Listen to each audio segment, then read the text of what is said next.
two people are facing capital murder charges in the death of their 10-year-old son. Up next, why San Antonio police say he showed signs of long-term abuse. We got a house party turning violent, ending in a teen girl's death. This morning, why Bexar County Sheriff's deputies want help to find out what happened. And I wonder why phones are allowed in the first place in the school. And this morning, Northeast ISD is under the microscope. The TEA is investigating the district's cell phone ban. Why the district superintendent is defending their current policy. Live from KSAT 12, Good Morning San Antonio starts right now. All right, we welcome you in. Talking about the Gucci Bowl, which I was just kind of reminiscing on Gucci Bowls that I've covered in the past. And you were absolutely correct, as you always are, that Churchill won last year. Yes. But it was interesting finding the history. I did not even understand, because I remember talking to them during our KSAT Pigskin Classic, and they were just like, the Gucci Bowl is the best bowl. I was just like, Gucci, that sounds pretty fancy. You know the first year they played the game? Oh, I know that they've played for about 35 years now. It was 1984. So, okay. Yes. But that explains for you, and you were explaining in the newsroom earlier today, how back in the mid-'80s, when the city was growing. It was a very developing area, and it was kind of known as the bougier area, if you will, of the San Antonio, Chavano Park, Chavano Ranch, but Days of Allah as well.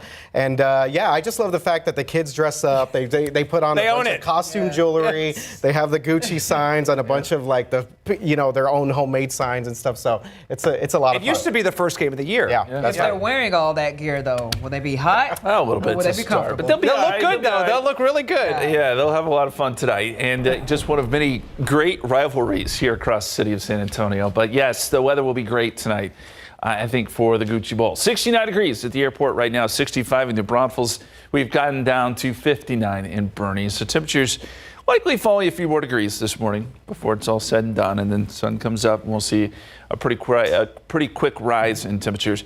Air quality forecast. This is something that we've seen last couple days where the ozone levels have been a little elevated. That will be the case again today. It will be unhealthy for some if ozone levels get to what the forecast is. It's not necessarily going to be that way. We haven't seen those levels last few days, but we do need to mention it. So those who have respiratory issues or asthma, heads up. It should get better tomorrow and Saturday. Forecast for today, 87 noontime, 91 at 2 o'clock, 93 will be our high. We'll check in on the forecast for the Gucci Bowl and look ahead to the weekend, too, coming up in just a couple minutes. RJ.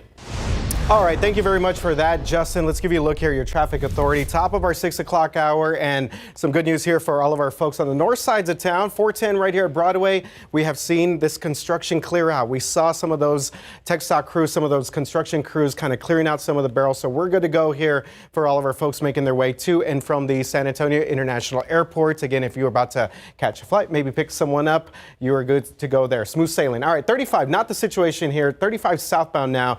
Kind of just see this alternate. I mean, one day it's northbound lanes. It's going to be the southbound lanes this morning. Weidner Road, we're looking at O'Connor Road, Judson Roads as well, a little bit further up there, Randolph Boulevard, if you will. But we're looking at about a 15-20 minute delay right now for all of our folks that are coming south on 35. Some delays right here for our folks going north on 35, Topper Wine over to Live Oak and Pat Booker. So let's go to Alex Gomez right now, see how things are looking, because he is on the northeast sides of town. So Alex, what can you tell us about all the construction taking place? RJ, good morning and happy Friday, Junior. Yeah, a lot of construction happening over here on the northeast side. This is 35 South at Thousand Oaks, and they're still working out here, RJ. It looks like they're pouring concrete this morning. So 35 South only has one main lane open because we have that big concrete truck, that crane right here in the middle of the highway. So 35 South is going to be backed up from Thousand Oaks all the way up to Judson Road this morning. Even the access road is blocked off right there at Thousand Oaks going southbound. So just a heads up, they're still working. They're not going to be leaving anytime soon, so we can expect big delays this morning if you're headed inbound, RJ. Yeah, Alex, and our maps just updated to show a 30-minute delay for all of our drivers that are headed in 35 South on the northeast side. Okay, thank you very much, Alex. Guys, back to you. All right, thanks so much. Now to a horrific case of child abuse. The two people you see on your screen here behind me, Christina and Jonathan Miranda, are facing capital murder charges for the death of their 10-year-old adopted son. So this investigation dates back to September 24th, when San Antonio police responded to a Northeast Side home. Inside, they discovered a child who had died. Investigators say the boy showed signs of long-term abuse and trauma, believed to have happened over the past year. And that's when they uncovered additional disturbing evidence. The investigation continued. They also received video surveillance of the abuse to the child. There was enough evidence to charge the 2 suspects with capital murder. Now, investigators say the couple adopted the child, but police say that they were actually still related biologically. Now, there were also other children in the home. Police say they're speaking with them to see if there are any other signs of abuse. This morning, a man is in jail, accused of taking a pistol and drugs into Methodist Hospital. San Antonio police say that Monday morning, a hospital worker spotted 66-year-old David Crenshaw, who you see right there, with what she believed was a gun. Crenshaw ran to a nearby bus stop where officers arrested him, and they say that he had a pistol and a silencer and THC oil. He now faces multiple felony charges, including being a felon in possession of a firearm. All right, some more morning headlines for you on this Thursday. With the government shutdown continuing now, the Trump administration is warning federal workers could face permanent job cuts. Now, previous shutdowns have typically led to temporary furloughs. The White House has also frozen $26 billion in funding for several states, a move that critics say targets Democratic priorities. Democrats are pushing to extend expanded health care subsidies set to expire at the end of the year. Now, here at home, San Antonio city leaders say the impact should be minimal for now. So the short-term impact is nothing to us, but if we go past 2-3 months, we'll start to see some impacts. Now, once the shutdown is over, the impacted federal workers should get back pay. In the meantime, there is help. You can scan the QR code on the screen there for a list of resources to help federal workers. And if we've already spoken with the food bank, they are ready to help, and USAA is offering no-interest loans to affected members. And the sheriff's office says it is fast-tracking hiring. Well, this morning, the Bexar County Public Health Department has confirmed there is a fox that tested positive for rabies. County health officials said a homeowner saw the fox behaving abnormally on their North Bexar County property. And our Patty Santos is in our newsroom with more on what you need to know. Patty. Hey there, good morning. So the homeowner saw the fox behaving strangely and then killed it. It happened in a property just southeast of Uvalde, the same area where the county reported rabies outbreak back in July, mostly with bats. Now, the body of the fox tested positive for rabies. The county health department says the fox did not interact with any other humans or pets. But listen to this. Rabies is most often transmitted by rabid animal bites, but can also be transmitted when a rabid animal's saliva touches a human or mammal's eyes, nose, mouth, or a break in the skin. Lynn Cooney with Wildlife Rescue and Rehabilitation says it is important for us to know what signs to look for and not panic if we come across wildlife. Let's just say that your dog had an encounter with a fox because your dog was chasing the fox and the fox was cornered and tried to defend himself, and then he bites to defend himself. That's probably a perfectly healthy animal. And the Bexar County Public Health Department Director Andrea Guerrero warns pet owners to take precautions. Quote, wild animals such as foxes and raccoons can infect pets. It underscores the importance of ensuring that all dogs and cats are vaccinated against the rabies. And this week's rabies case is the 15th in Bexar County so far this year. And here's how to protect yourself and your pets. Avoid contact with wildlife and no unknown animals. People bitten, scratched, or exposed to a rabid animal should immediately wash the wound with soap and water and, of course, talk to their doctor. Report the location of the rabid animal to the health department. And if you find a dead wild animal, there's no telling if it had rabies, so just simply report it to your area's animal control. Ernie? All right, Patty, thank you. There are new details emerging in the Robb Elementary School shooting. The Uvalde CISD has just released a fresh set of documents, including 2 videos, one capturing the gunman's entry and attack, and another showing officers' body camera footage. And here's some of that there. Also included are records from the termination hearing for then Police Chief Pete Arredondo, and details about the principal who left after the shooting but was later reinstated. Arredondo is currently awaiting trial on 10 counts of endangering a child. All right, this morning, the Texas Education Agency investigating Northeast ISD's cell phone ban policy. So this is after receiving a complaint that it does not comply with the new law. The district's current policy bans cell phones during class, but allows them during lunch or passing periods. However, as KSAT's Madeline Lambert reports, the TEA wants the district to tighten its policy and ban phones throughout the entire school day. The controversy around cell phones in schools has been growing over the last few months in Texas. Now, with the TEA investigating Northeast ISD's policy, we want to see what parents think about it all. I know for my teenager, he is always on the phone, and he's constantly during the day even texting me, and I wonder why phones are allowed in the first place in the school. I understand for emergency purposes, but they shouldn't be used freely like that, in my opinion. What if an emergency does occur? What are the students going to do? They're not going to automatically tell us. They're going to want to try to handle the situation on their own. I think our kids have the right to be able to call us as parents to be notified. Some say they like the district's cell phone ban policy as it is. The current policy seems to be going well with us, as long as we can reach the child after school or in the case of an emergency at lunch or something like that. I don't think a total ban necessarily is necessary. Northeast ISD Superintendent Dr. Sean Micah defends the district's current policy and says it was implemented according to the law, which does not clarify when cell phones may be allowed to be used. When those things are not defined by law, then the locally elected board can define that. That is their authority to do so. Dr. Micah says he is responding to the state's concerns, but he doesn't see anything wrong with the current policy. In the next session, if they want to, as a legislature, come back and define those terms, then we're going to do what we've always done as a district and comply by the law.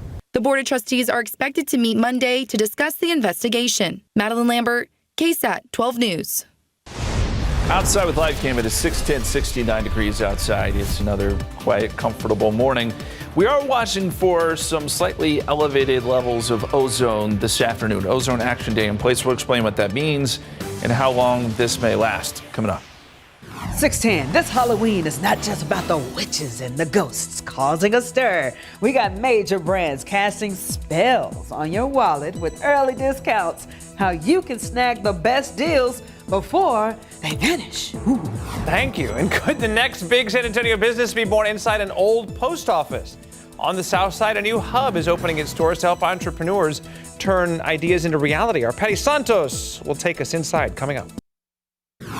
This is the moment this Wisconsin 1-year-old was reunited with her toy best friend. And we're talking about a Woody doll her family accidentally lost while on a cross-country trip. Coming up on GMSA, how it was actually the San Marcos community that helped get him back home with a few Texas goodies.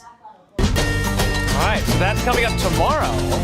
In the meantime, it is October, and that means we are weeks away from Muertos Fest. Yes, this year the Free Festival will run for 3 days, and we're talking from October the 24th to the 26th at Hemisphere.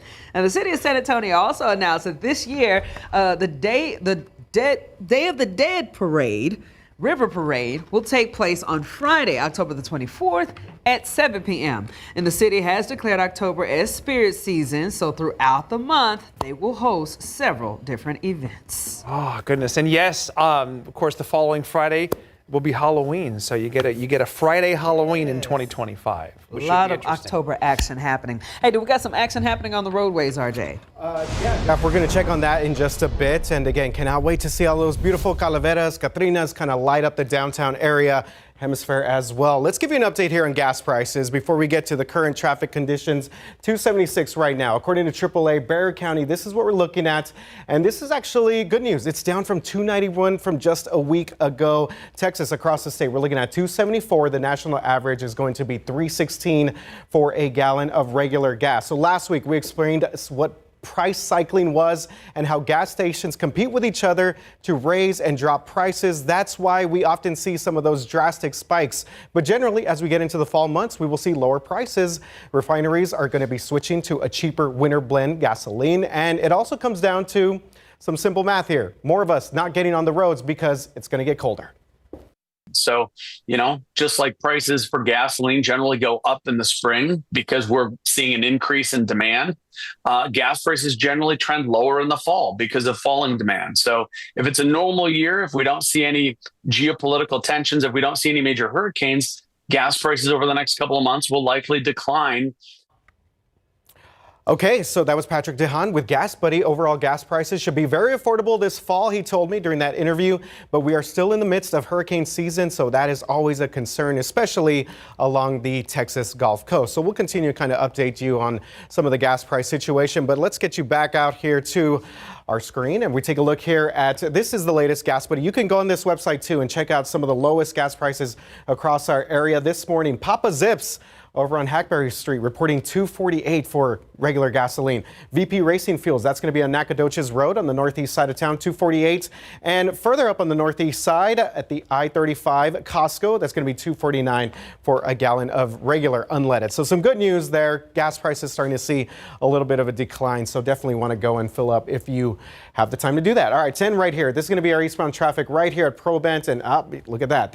They're listening to us over at TransGuide this morning. There were reports of a stalled vehicle. That looks like it's actually might be clearing out or off to the side of the road because I'm not showing any sort of activity in terms of any delays. You see that traffic is kind of building out there. The amount of volume that we see south of downtown over by south of King William and Southtown. This is going to be our major concern. 35 South Weidner Road, backing things up all the way now to Topper Wine past Randolph Boulevard. We're looking at about a 30-minute delay right now for our drivers on 35 South on the northeast side. Let's go to Alex, see how things are looking in drive cam for us on this Thursday morning. Alex.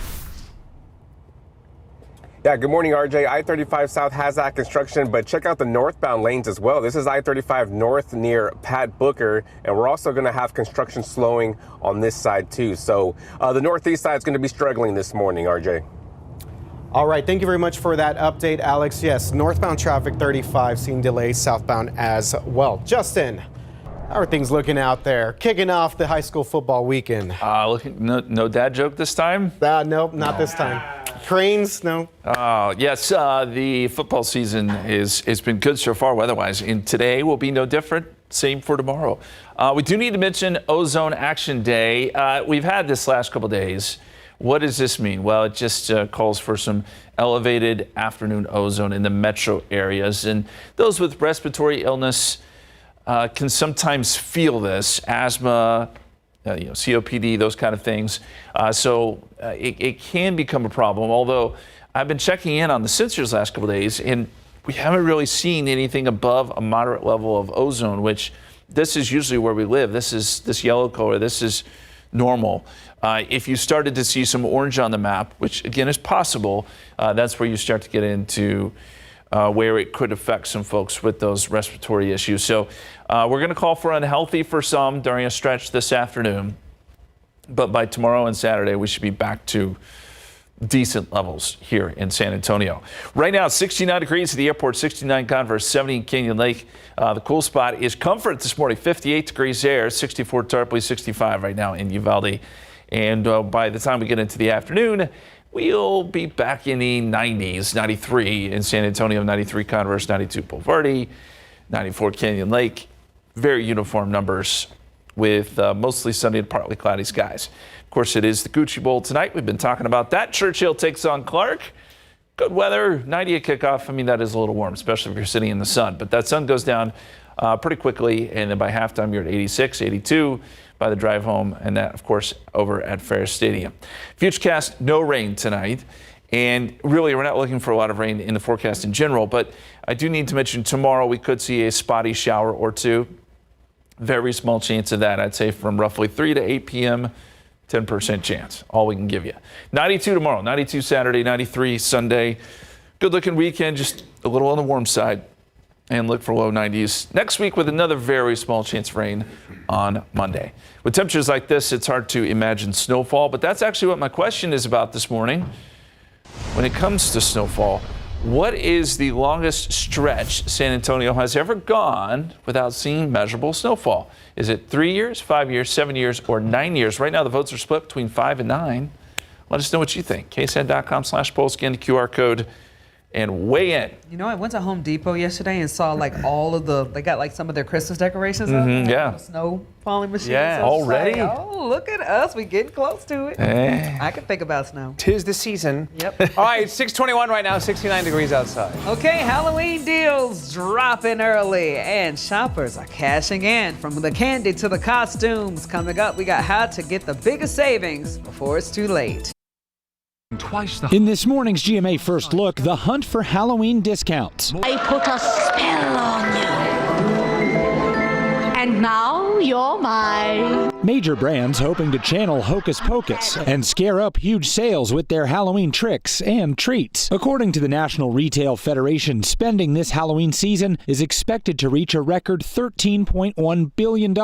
That's over $1 billion more than last year. Even before October, half of people celebrating the holiday have already started picking up items. This Halloween, NRF is expecting a record in terms of what consumers are expecting to spend. And as inflation and tariffs weigh on consumers' minds, discounts are already dropping, even at the beginning of October. And coming up at 7 a.m., we'll have much more on how you can score more of these scary savings. With your GMA First Look, I'm Will Reeve, ABC News, New York. All right, 625 right now. We got 69 degrees outside. All right, so Bexar County voters will decide soon on Proposition A and B in about a month. How local leaders are trying to make sure that you know exactly what you're voting for.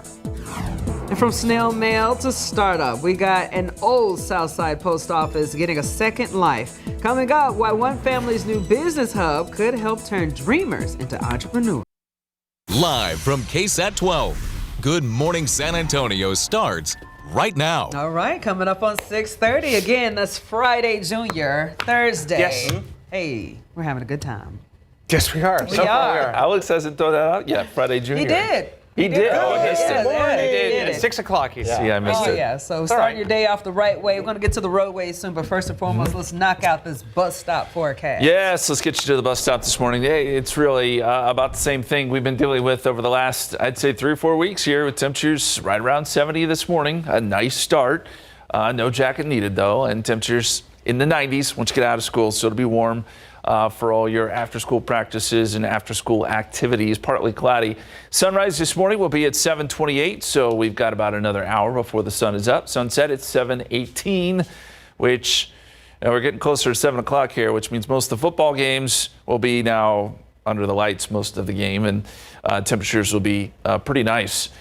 Rain chances, not much there. These are minuscule rain chances, but I did want to show that we have a 10% chance coming up tomorrow and Monday, just some spotty showers. And we'll show you the futurecast coming up here in a bit, and the tropics, which are starting to heat up yet again. More on that in just a bit. Let's go over to RJ now, get you out the door this morning, and see what's going on the roads. All right, thank you very much, Justin. 6:30, good morning to everyone out there. And unfortunately, we are seeing a lot of traffic, construction activity on the northeast side of town. Honestly, just something that folks are kind of used to nowadays here. This is going to be our southbound traffic, 35 right there at O'Connor Road. Let's take you out to the maps, kind of give you a little bit of an alternate route that you could potentially try. Again, this is going to probably shave off just a little bit of time, but it's not going to be a huge time saver, but still, we'll still help you out a little bit here. So we're looking at about an hour delays for all of our traffic coming 35 south at this moment. You could exit Topper Wine. That'll get you to Lookout Road and then go back to Wurzbach Parkway. So those are some potential options to get you around Topper Wine,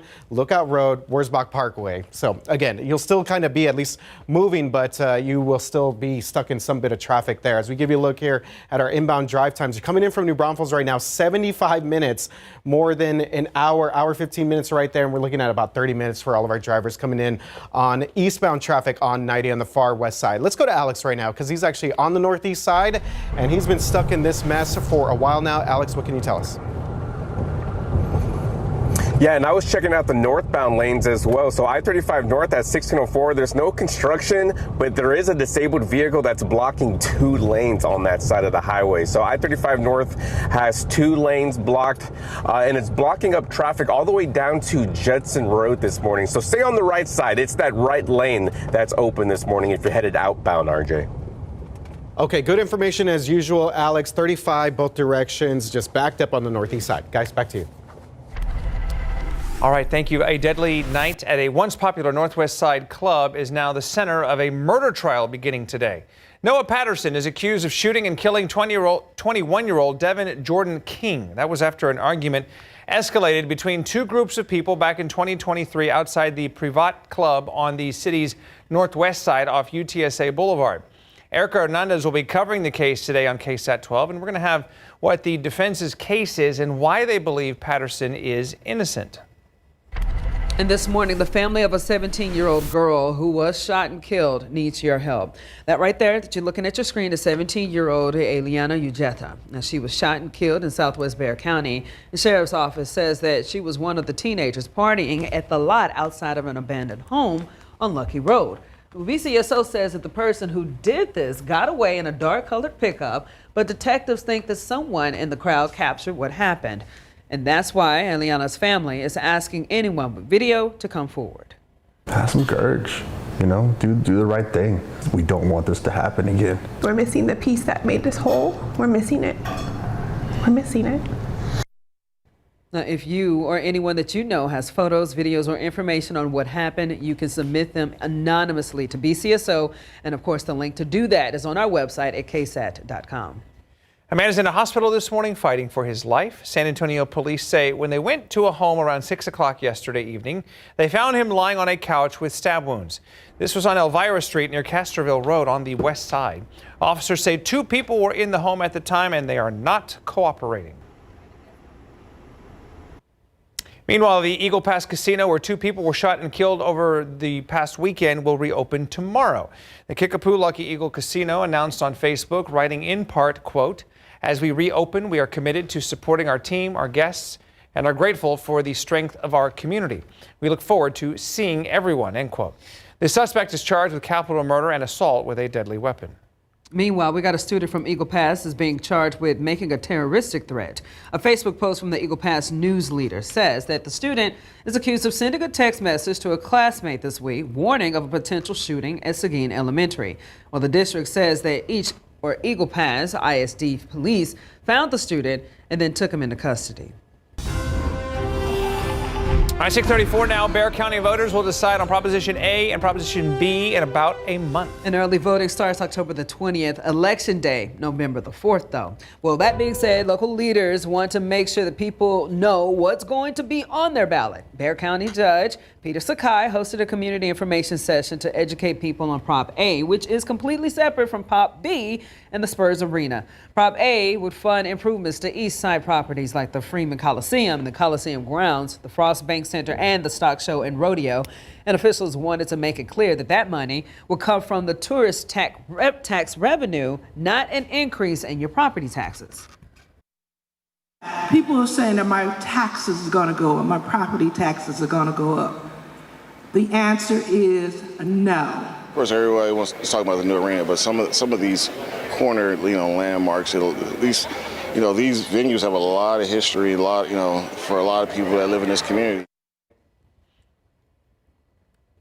Now, it's important to also mention that since these propositions include the Spurs and the rodeo, you cannot wear Spurs gear or rodeo gear when you go vote at the polls. Now, San Antonio City Council's economic impact study of Project Marvel is facing more scrutiny this morning because of the price tag. Now, records obtained by KSAT investigators show that San Antonio taxpayers will pay more than $330,000 to CSL International for the analysis. CSL, which has business ties to San Antonio Spurs, released a July report estimating that core projects within Project Marvel could generate $500 million in annual spending, tax revenue, and Jones, a city spokesperson, says that despite the cost, and Mayor Gina Ortiz-Jones calling for a second independent review, the study was a good investment. Spurs Sports and Entertainment has previously noted they did not recommend the research group to the city for the analysis. All right, some more headlines for you this morning. The Trump administration has delayed the 100% tariffs on some imported drugs. President Trump threatened to impose the tariffs on brand name or patented drugs last week. He said the tariffs will not apply to drug makers who are building manufacturing plants in the United States. They were set to go into effect yesterday. But a White House official says the tariffs will not be levied while the administration evaluates companies' proposals to reduce prices and increase U.S. manufacturing. However, the official says the tariffs are still being worked on. And the Trump administration says it's canceling nearly $8 billion of climate funding. The Office of Management and Budget Director Russ Vought called the money green scam funding and said it fuels the left's climate agenda. Vought did not specify exactly which projects are being impacted.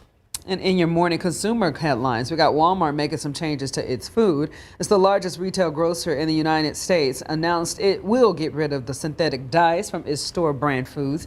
And officials say they also plan to remove 30 other ingredients, including preservatives and certain artificial sweeteners. Some of the projects or products that will be affected are the cheese dips, sports drinks, and cake frostings. Officials say that they hope to keep their prices static during this transition. All of the ingredient changes are expected to be complete by January 2027. Microsoft is doubling down on price increases for its Xbox video game subscription service. The company says it's raising prices for the console's top subscription tier by 50%. That brings the cost of an Xbox Game Pass Ultimate to $30 a month or $360 a year. In contrast, Sony's highest subscription tier for its PlayStation system is $160.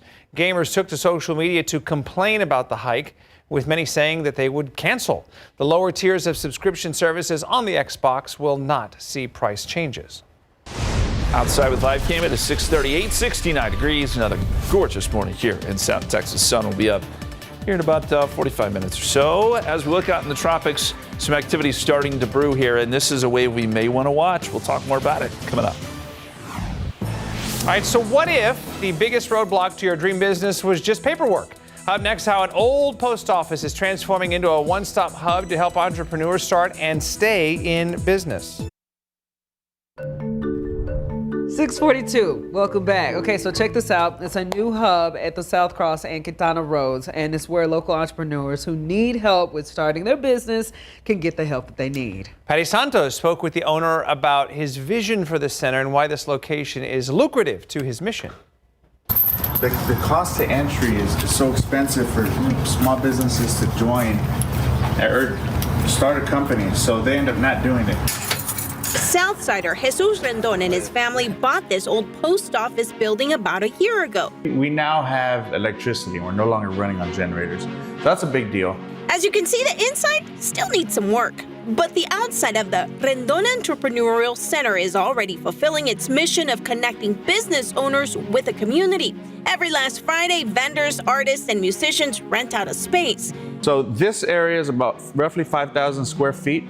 By November, the inside will be ready too. This whole area here are in the front are all offices. Offices in a space where South San Antonio area neighbors who have a business idea can get help registering it with the state, filling out paperwork for an LLC or nonprofit, cultivate a business plan, or even rent out a podcast room. Do you already have businesses that are interested in moving in? We have 4 businesses that have verbally said they would move in once we're ready, once we have HVAC, once we have the functional needs for a facility. The first business conference is scheduled for mid-November. There's no entrepreneurial centers south of Highway 90. Rendon says a survey by the nonprofit Southside First, which promotes economic development, shows there's a thirst for this kind of investment in his community. Ultimately, it takes a community to have these things happen. Have a good one, brother. Okay, so Rendon and his wife both graduated from South San High School. So they live there, they work there. They're very invested into uplifting that community and creating spaces like this and opportunities for their neighbors. I like it. I got to get my wheels spinning here. Yes, Come up it with is an very idea. good. I know. Awesome resource to have in the community. Thank you, Patty. Thank you, Patty. All right, Patty, is it me or has Patty been extra busy today? All over the place. She's extra busy every day. Not a bad thing. All right, looking ahead, we hope that you will join us Saturday, October the 11th at the Rock at La Cantera for Light the Night. Hundreds of lanterns will illuminate the sky to celebrate, honor, and remember the people impacted by blood cancer. And our very own Daniela Ibarra will be emceeing the event. We got all that information that you can find at ksatcommunity.com. Okay. Now let's get to the traffic. How we doing out there, RJ? All right. Things starting to get pretty busy out there, especially on the east and northeast sides of town. So we're going to start here. We do have a new crash. It's going to be 10 eastbound right here at New Braunfels Avenue. So South New Braunfels Avenue, you see that traffic is already backing up past parts of Piedmont over to Hackberry as well. And you can see it kind of now it's trailing into parts of Roosevelt Avenue for all of our drivers that are headed 10 eastbound traffic right now over to the east side of town. One potential option for you to get around some of this is going to be Rigsby Avenue. Fortunately, that kind of runs parallel with what we're seeing right there on 10. So you could jump on Rigsby if that's what you need to do to get through that part of the east side. We've been talking a lot about alternate routes with all this construction here in the 3510 area. So some potential options for our drivers coming on 35 southbound. You could take New Braunfels to Houston Street. That'll get you kind of around this to the east side. And you could also take Nolan to 37. 37 is an option to get around downtown. If you're a little bit further out, Walter Street down to Commerce is an option as well for all of our folks that are making their way 35 south. Traffic there is already starting to build significantly for all of our drivers downtown. 35 though, O'Connor Road, we're seeing this back up. This is going to be all of our southbound traffic, bumper to bumper. We're now looking at about an hour delay at the moment, maybe even more as I take you back to our inbound drive time. 74 minutes coming in from New Braunfels. That one stretch, basically Topper Wine South all the way to 410 and 35. Very, very busy this morning for our drivers on the northeast side. Let's go to Alex Gomez right now in Drive Cam and see how things are looking on the ground there in that part of town. Alex, how's it going? Yeah, good morning, RJ. And as I was showing you earlier this morning, crews were still working, so I wouldn't be surprised if that delay gets even longer this morning. But I eventually made my way over here to the far north side. I'm on 281 South. I just left 1604, but this side of town, the far north side, still looking pretty fresh, RJ. Okay, and always looking fresh, Justin Horn. Is that a dad joke? No, I mean, I thank you. I think, yes, I appreciate it. And by the way, I feel for those folks on I-35, man, that is rough. For a Thursday morning. High temperatures today across the country are going to be warm, not only here in Texas, where we'll have plenty of 90s on the map, but you go all the way up to places like Minneapolis, 86 in early October. That's not right. It has been warm up there, too, across the Great Lakes, Chicago, Louisville at 86 degrees today.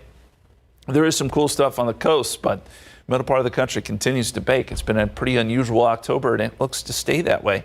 October 8th through 12th, this is the extended look at temperatures. And how to read this map, the brighter the red, the higher the likelihood you're going to see above average temperatures. So it's almost a certainty that we'll continue with above average temperatures into mid-October.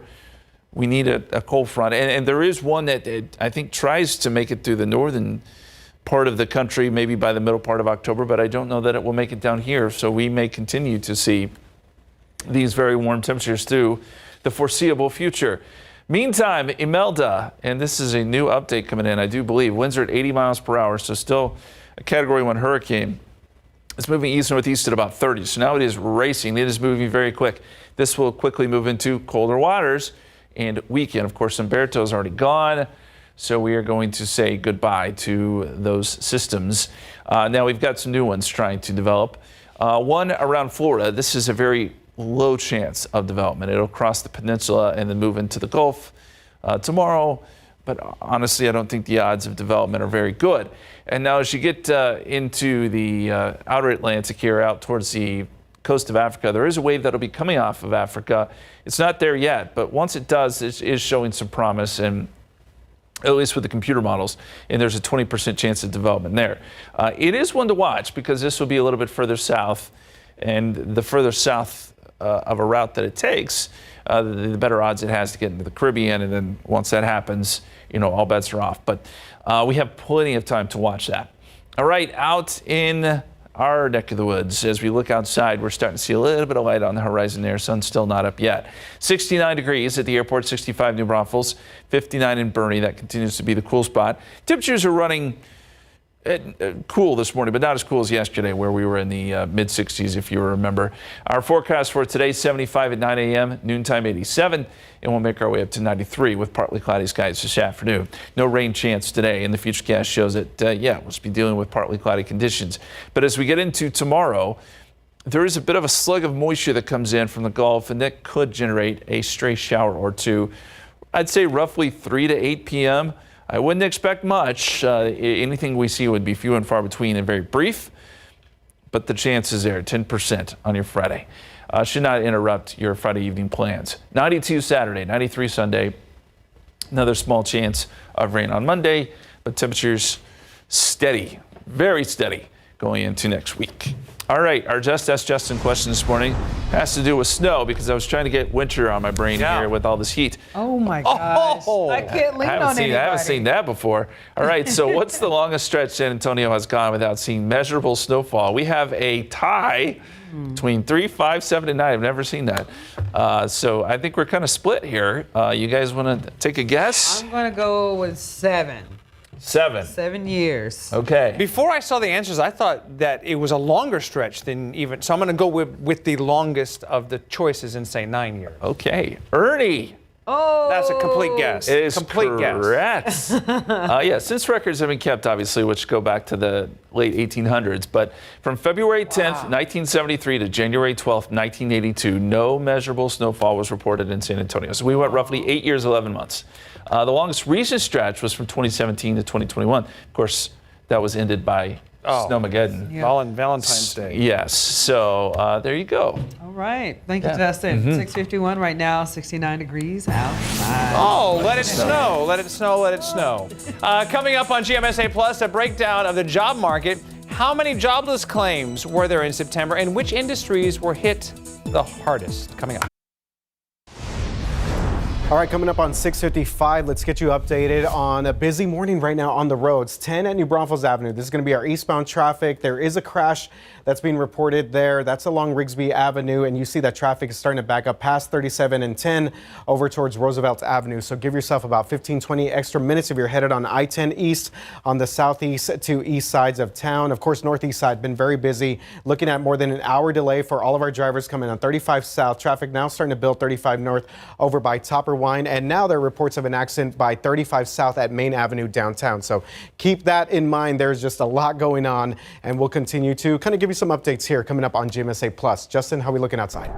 That is rough, RJ. Thank you. Looking good. Weather-wise, we have no issues out there. Temperatures will be comfortable this morning and warm this afternoon, basically what we've been dealing with over the last several days. 93 at 4 o'clock will be our high temperature. We'll call it partly cloudy. Tomorrow, there is a very small chance of a shower or two popping up with some moisture that surges in. So we could see a couple of showers on your Friday, but anything we see would be very few and far between. So as we look at the extended forecast here, 10% chance on your Friday, low 90s this weekend, and another small chance of rain on Monday. All right, thanks, Justin. And coming up on GMSA Plus, we're keeping it going. One of the headlines that we're covering is dealing with this government shutdown, how it's affecting employees, what the vice president had to say, and so much more. Get to all of that, and RJ Marquez will be heading out on assignment. It's traffic related. We'll find out all about that coming up next hour.